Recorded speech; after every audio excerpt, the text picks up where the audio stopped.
Danas Jovan i ja čitamo. Usimo da brojimo.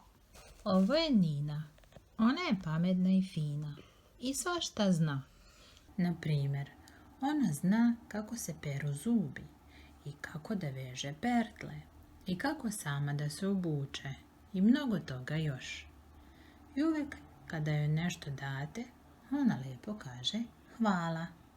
Stvarno je Nina pametna i fina.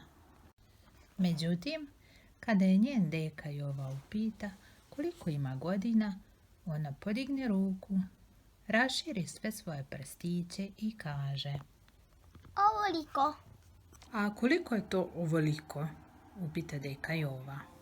Pa 4. Odgovara ona, jer Nina još uvek nije naučila brojeve. A zašto to brojevi? Upitala je Nina, jer je bila i radoznala devojčica. To su riječi i znakovi koji nam služe da znamo koliko nečega imamo. Na primjer, koliko imaš godina, rekao je deka Jova. Pa ja to znam. Rekla je Nina. Ja imam evo ovoliko. 4. I opet je pokazivala svih 5 prstića na svojoj ruci. Ako imaš 4 godine, zašto pokazuješ 5 prstića? Pitao je deka Jova. Umjesto da odgovori, Nina je upitala. Šta je to 5? 5 je broj, odgovorio je deka Jova. Ajde da krenemo od početka. Ovo je broj 1, a on se piše ovako. Jedan kad imaš jednu loptu, jednu kosku i jednu lutku. Jer kad podigneš samo jedan postiš. Ovo je broj 2, a on se piše ovako.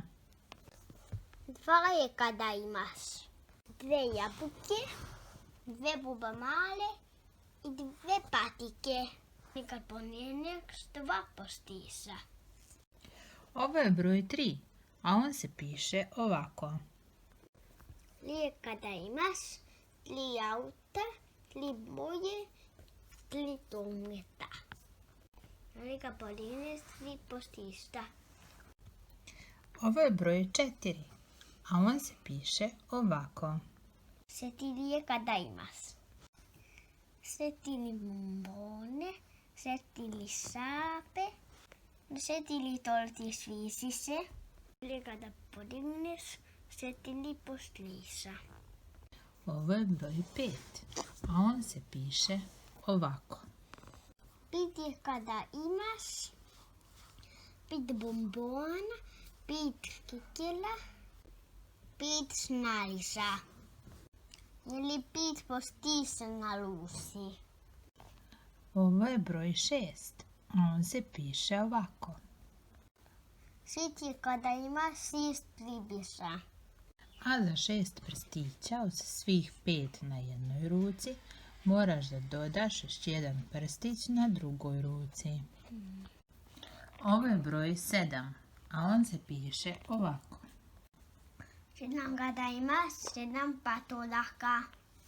A za 7 prstića moraš da dodaš još 2 na drugoj ruci. Ovo je broj 8, a on se piše ovako. 8 je kada imaš 8 letiša, 8 svetova. Za svako po 1. A za 8 prstića moraš da dodaš još 3 na drugoj ruci. Ovo je broj 9, a on se piše ovako. 9 kada imaš 9 masnica. A za 9 prstića moraš da dodaš još 4 na drugoj ruci.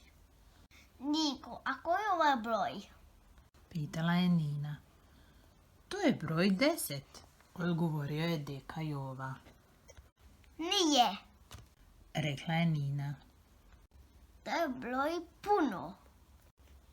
Broj puno ne postoji, reče zbunjeni deka Jova. To je broj 10, a on se ovako piše. Nije. To je broj 1 kojima okružiš. Taj kružić se zove 0. A šta je on 0? To je kada nemaš ništa, odgovori deka Jova. Zna se broj 10, jedno veliko ništa. Reče Nina. 0 je čudan broj, rekao je deka Jova. Kada je sama, to znači da nema ništa. Ali kada se stavi iza nekog broja, onda taj broj postaje 10 puta veći. Ali o tome ćemo pričati neki drugi put.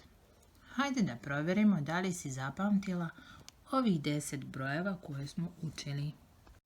Jedna lopta, 2 bubamare, 3 auta, 4 svisise, 5 bombona i 6 libisa,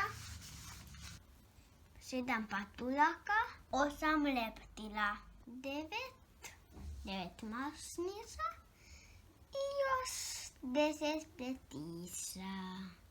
To je ovaj plišći kraj.